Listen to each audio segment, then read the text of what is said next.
Ibu kota Jakarta dengan segala kemajuan yang telah dialami masih menyisakan berbagai masalah, layaknya sebuah kota besar pada umumnya. Salah satunya masalah banjir yang setiap tahun melanda wilayah berpenduduk 10,56 juta jiwa ini. Secara geografis, Jakarta yang memiliki luas 661,5 km persegi merupakan dataran rendah yang berada di antara hulu sungai dan pesisir, sehingga berpotensi besar terjadi banjir.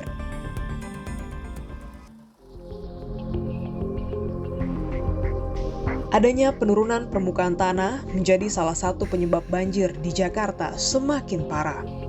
Sejumlah kajian dan penelitian menyebutkan penurunan tanah di Jakarta terjadi akibat penggunaan air tanah yang tak terkendali. Menurut catatan Badan Geologi Kementerian Energi dan Sumber Daya Mineral, penurunan permukaan tanah di Jakarta mencapai 12 cm per tahun.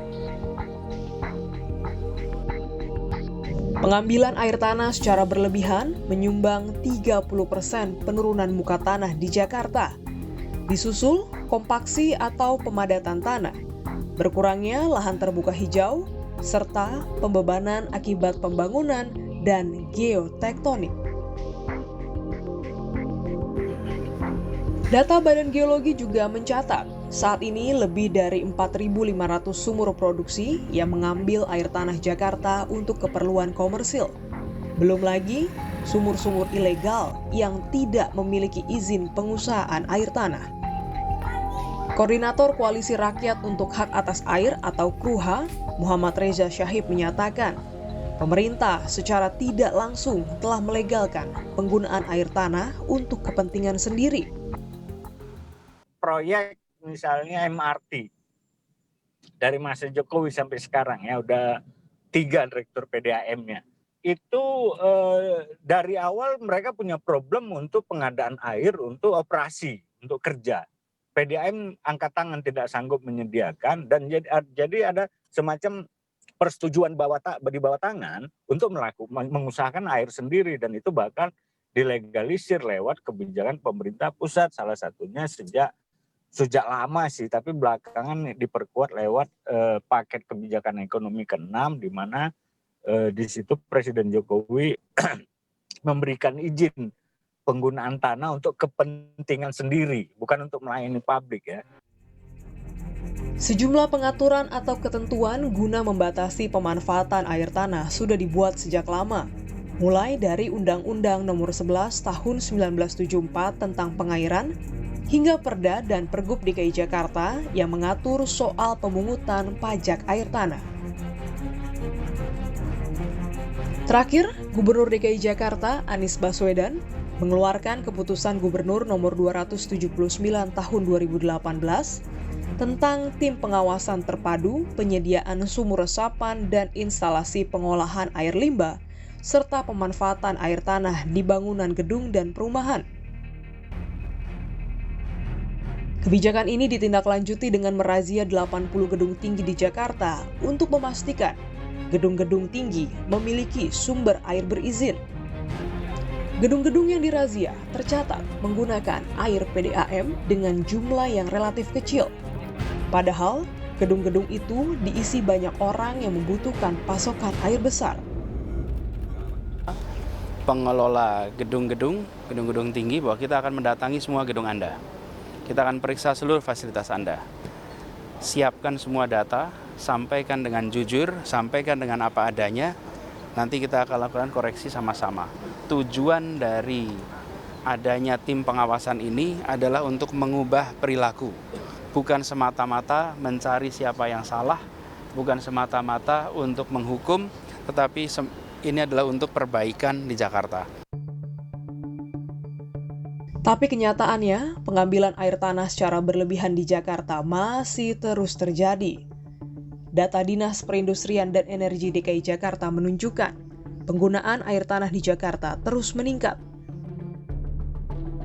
Pada tahun 2018, penggunaan air tanah di Jakarta mencapai 8.155.282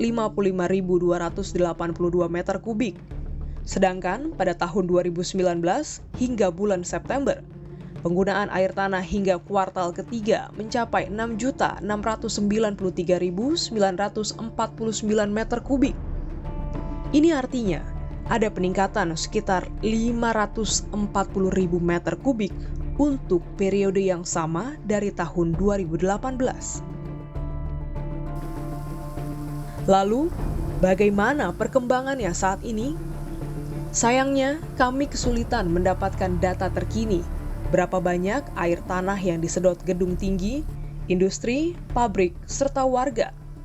Untuk melihat sejauh mana upaya pengendalian pengambilan air tanah di Jakarta.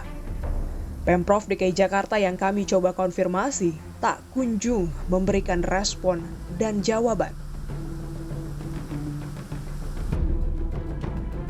Kami kemudian coba mengkonfirmasi ke pemerintah pusat, dalam hal ini Badan Geologi Kementerian ESDM. Kepala Badan Geologi Kementerian ESDM, Eko Budi Lelono, mengakui sempat ada penurunan pengajuan rekomendasi teknis penggunaan air tanah yang diajukan Pemprov DKI Jakarta. Pada tahun 2018 ada 514 pengajuan dan setahun kemudian turun menjadi 402 pengajuan.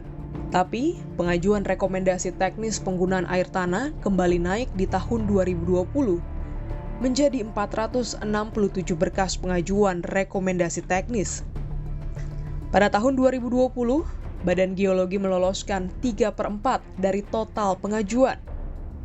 Jumlah yang relatif banyak di tengah masifnya penyedotan air tanah di Jakarta. Terkait penggunaan air tanah ini apa selalu dilaporkan, Pak? Ya, memang pada kenyataannya memang pemerintah Provinsi DKI Jakarta ini melaporkan ya, pelaksanaan penghematan penggunaan air tanah di Jakarta ini kepada kami. Cukup tegaskah pemerintah Provinsi DKI Jakarta ini untuk menindaklanjuti perusahaan yang melanggar, Pak? Nah, data-datanya sih ada juga ya beberapa perusahaan yang melanggar ternyata juga ditutup gitu. Ininya kenyataannya begitu. Tapi mungkin angka statistiknya saya nggak pegang ya. Meski Pemprov DKI Jakarta berupaya memperketat izin pengajuan pengambilan air tanah, pengamat tata kota Universitas Trisakti, Yayat Supriyatna menilai pemerintah tidak akan pernah mampu mengatasi penurunan permukaan tanah di Jakarta selama pemerintah DKI Jakarta belum sanggup mengatasi penyediaan air baku bagi kebutuhan warga. Sekarang banyak cara pengusaha, pelaku kegiatan itu dengan cara model simplikasi, membangun kemudian mencari air tanah dengan cara gampang, menyedot. Nah, sekarang pertanyaannya harusnya dilakukan pengawasan dan pencegahan. Kita lemah di pengawasan dan pencegahan dan penindakan. Apa yang harus tindakan dan pencegahan ini, Pak? Ya kan penegak aturannya siapa? Misalnya contoh, Direktorat SDM. Ya gubernur dulu pernah ngecek ke beberapa instansi atau perkantoran. Kadang-kadang ditemukan mereka yang punya 2 sumur, 2 mesin. Kalau ada pemeriksaan, mesin yang satu dimunculkan, yang satu disembunyikan. Diperiksa semuanya. Kemudian kalau ada pencurian, kasih sanksi yang tegas. Kalau masih bandel, cabut izin usahanya. Penyedotan air tanah yang berlangsung masif sejak lama menjadikan Jakarta sebagai salah satu kota yang paling cepat mengalami penurunan muka air tanah di dunia berdasarkan data Forum Ekonomi Dunia. Banyaknya air tanah yang disedot mengakibatkan kondisi tanah menjadi kosong. Adanya beban di atas permukaan tanah mengakibatkan terjadinya penurunan tanah. Wilayah Jakarta dan sekitarnya mengalami penurunan muka tanah hingga 4 meter dalam 30 tahun terakhir. Paling parah di Jakarta Utara. Penurunan muka tanahnya mencapai 2,5 meter dalam 10 tahun terakhir.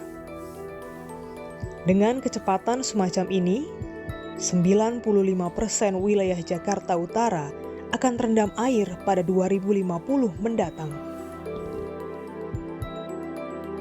Apa yang terjadi di Jakarta pernah terjadi di ibu kota Jepang, Tokyo, yang mengalami penurunan permukaan tanah hingga 4,6 meter. Industri besar di Jepang mulai tahun 1910 hingga 1945-an menyedot banyak air tanah dan terbukti menjadi penyebab penurunan permukaan tanah. Sejumlah langkah pun dilakukan mulai 1950-an untuk menghentikan laju penurunan muka tanah, dimulai dengan mengeluarkan regulasi yang mengatur penggunaan air tanah.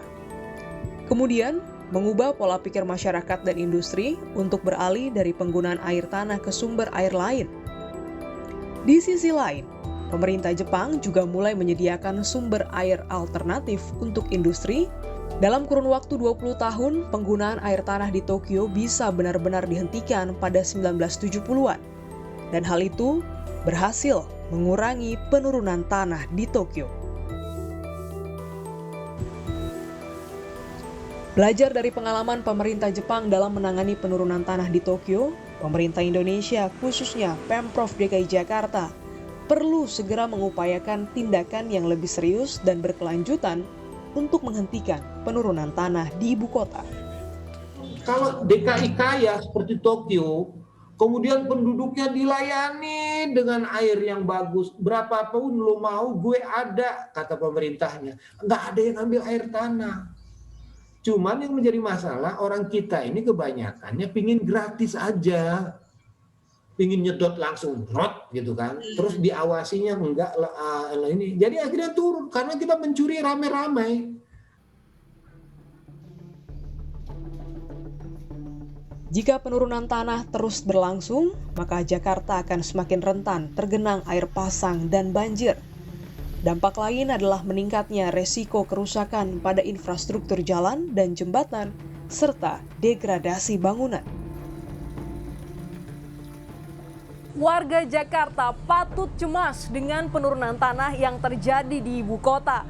Mampukah pemerintah DKI Jakarta menyelesaikan permasalahan ini atau hanya menunggu Jakarta tenggelam di 2050? Glenny Soktania, Febri James, Arif Rahman, Ganiar, Kompas TV, Jakarta.